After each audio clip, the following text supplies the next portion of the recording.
Bonjour à tous, vidéo consacrée aujourd'hui au Front populaire, c'est-à-dire à la suite du cours consacré à l'entre-deux-guerres en France. Alors souvenez-vous, 6 février 34, manifestation des ligues à Paris, ça dégénère, il y a des morts, on craint un coup d'état fasciste, et les partis du centre et de la gauche, disons centre-gauche, gauche et extrême-gauche, donc les radicaux socialistes, les socialistes et les communistes décident de s'allier et de former un front populaire face au fascisme. Et ils vont remporter les élections en mai 1936, donc 2 ans après, lorsqu'il y a les élections législatives.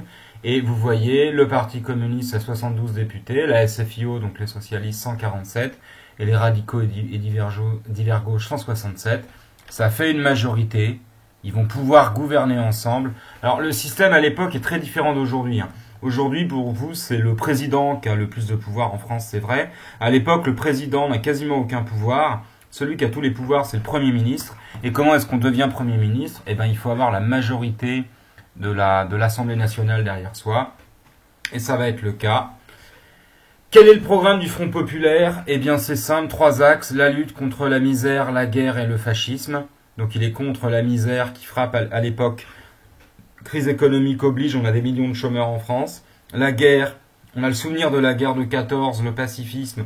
On veut à tout prix éviter un nouvel embrasement de l'Europe, donc pour la paix et contre le fascisme, puisque les régimes autoritaires ont gagné en Italie et en Allemagne, et vont gagner, vous allez voir, dans d'autres pays européens dans les années 30, notamment en Espagne, on en parlera. Donc le slogan du Front populaire, c'est contre la misère, donc contre la crise, donc pour le pain. Le pain, c'est ce qui nourrit l'ouvrier, donc c'est le remède à la misère. Pour la paix, qui est le remède à la guerre, et pour la liberté, qui est le remède au fascisme. Le Front populaire va être élu en mai 1936, d'accord ? Et il aura comme chef Léon Blum, qui est le chef de la SFIO, qui sera président du Conseil. Et ici, vous voyez Maurice Thorez, chef des communistes de l'époque. Alors immédiatement dans tout le pays, pour soutenir le gouvernement, pour permettre au Front populaire de faire des grandes lois qui soient des avancées sociales, puisque ce gouvernement veut soutenir les ouvriers, eh bien les ouvriers décident de le soutenir et comment ? Eh bien commencent des grandes grèves. Tout le pays se met en grève et en 1936, on a des millions de grévistes dans toute la France qui décident de faire pression sur le patronat pour qu'il accorde des avancées sociales au Front populaire. Alors je vous laisse lire ce texte-là. Vous pouvez mettre pause sur la vidéo, lire le texte et le document. Il est intéressant, il témoigne de cet enthousiasme. Pour la première fois, la gauche va gouverner et les ouvriers ont l'espoir d'une vie meilleure. En juin 1936, après un mois de grève, les accords de Matignon sont signés. Alors Matignon, c'est là où loge le Premier ministre. Et sous la houlette de Léon Blum, eh bien, où les syndicats ouvriers, donc les organisations ouvrières, et les syndicats patronaux, donc les organisations de patrons, ont négocié un accord. Vous voyez, c'est marqué là. La CGT, la Confédération Générale de la Production Française, donc principal syndicat ouvrier, principal syndicat de patrons, signe un accord en présence du président du Conseil, donc le chef du gouvernement Léon Blum, et du ministre de l'Intérieur. Et ces accords de Matignon, c'est vraiment une révolution à l'époque, puisqu'ils vont prévoir un nombre de choses incroyables, dont les premiers congés payés, les 2 semaines de congés payés. Pour la première fois, les ouvriers ont le droit de partir en vacances. D'accord ? Auparavant, ceux qui pouvaient partir en vacances, c'était les riches ou les gens qui avaient les moyens. Mais comprenez qu'un mineur ou un ouvrier ou même un agriculteur, même si là les congés payés concernent que les salariés, donc pas les agriculteurs, eh bien un ouvrier n'est jamais parti en vacances, il entre à l'usine à 14 ans et il en sort à 60 et puis il va mourir parce que l'espérance de vie doit être de 62 ans à l'époque pour les ouvriers, donc c'est extrêmement faible. Et là, les ouvriers, pour la première fois, peuvent partir pendant 2 semaines. Ils vont être payés, ils ont des congés payés, et ils partiront pour la plupart à la mer. Et l'été 36, c'est cet été incroyable où pour la première fois, ouvriers et mineurs, donc la classe ouvrière, le prolétariat, découvrent les vacances. Et ils font quoi ? Ils vont à la plage, au camping. Bref, ils respirent un peu dans ces temps troubles. 36, la guerre approche, l'Europe va mal. Mais en France, on a une éclaircie, d'accord ?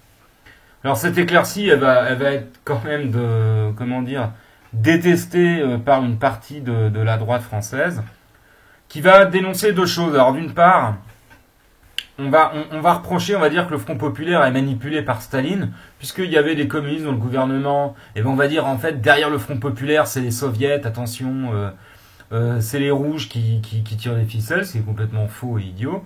Mais ce sera pour faire peur à une partie de l'opinion publique. Et de l'autre côté, des gens supporteront pas finalement de devoir prendre leur bain de mer à côté des ouvriers, comme le montre cette caricature du canard enchaîné, les salopards en vacances.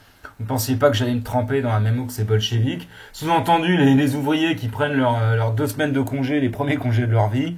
Et bien là, vous voyez le patron ou le bourgeois un peu caricaturé, qui voit très mal, qui voit d'un très mauvais œil le fait de devoir partager la plage avec eux.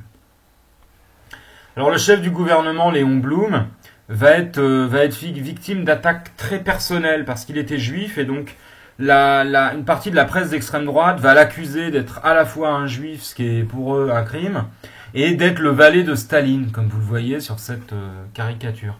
Donc, ce Front populaire, il va finir par casser, parce que au bout d'1 an et demi, eh bien finalement, ces partis sont plus d'accord, la crise dure. Bon, je passe le détail, mais ils vont pas réussir à résoudre tous les problèmes de la France. C'est-à-dire que le chômage va quand même durer, et puis il y a autre chose qui va peser, c'est la guerre d'Espagne. Cette guerre d'Espagne, elle éclate en 1936. Et qu'est-ce qui se passe en 1936? Eh bien, c'est simple. Vous aviez un Front populaire aussi qui avait gagné les élections en Espagne. Simplement, ce qui va se passer, c'est que une partie de la droite nationaliste espagnole ne va pas supporter que des républicains et des communistes puissent gouverner, que la gauche gouverne. Et il y aura un coup d'État.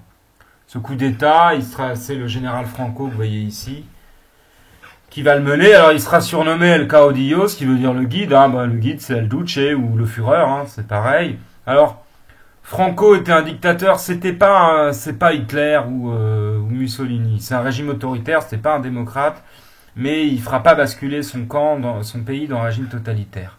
Mais ça, à l'époque, on ne sait pas. Puis surtout, il fait un coup d'État et il va instaurer une dictature. Mais avant d'instaurer la dictature, il va y avoir 3 ans d'une guerre civile atroce en Espagne, où la moitié du pays sera aux mains des nationalistes, d'accord? L'autre moitié sera aux mains des républicains, et le peuple va se déchirer et va se soulever.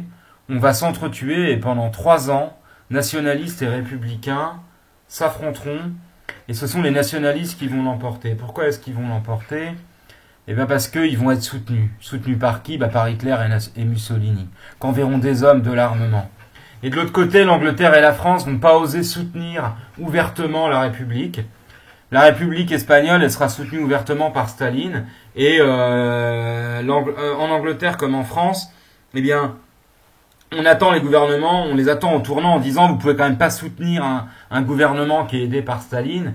Et finalement, pour éviter un embrasement, c'est-à-dire pour éviter notamment en France que des soldats français se retrouvent à se battre en Espagne face à des soldats allemands ou italiens et qu'une nouvelle guerre mondiale éclate, eh ben le gouvernement français va se diviser et n'osera pas soutenir ouvertement les républicains espagnols qui finiront par perdre. Et ça va être une des causes aussi de l'effritement du Front populaire, c'est-à-dire que les communistes français sont pour intervenir en Espagne, ils enverront des hommes qu'on appelle les brigades internationales. Léon Blum, lui, il aimerait intervenir, mais il n'ose pas parce que on l'accuse de pousser à la guerre, et les radicaux, donc l'aile la plus modérée du Front populaire, elle est tellement pacifiste qu'elle refuse qu'on intervienne. Cette guerre d'Espagne, elle va être abominable, elle va être extrêmement violente, et c'est notamment durant cette guerre d'Espagne qu'une petite ville basque qui s'appelle Guernica va être rasée par l'aviation allemande. Hitler va essayer ses nouvelles armes sur cette ville, et ça va être la première fois dans l'histoire qu'une ville, sans militaires, sans combat, sera rasée. Donc ce sont vraiment des civils qui seront pris pour cible.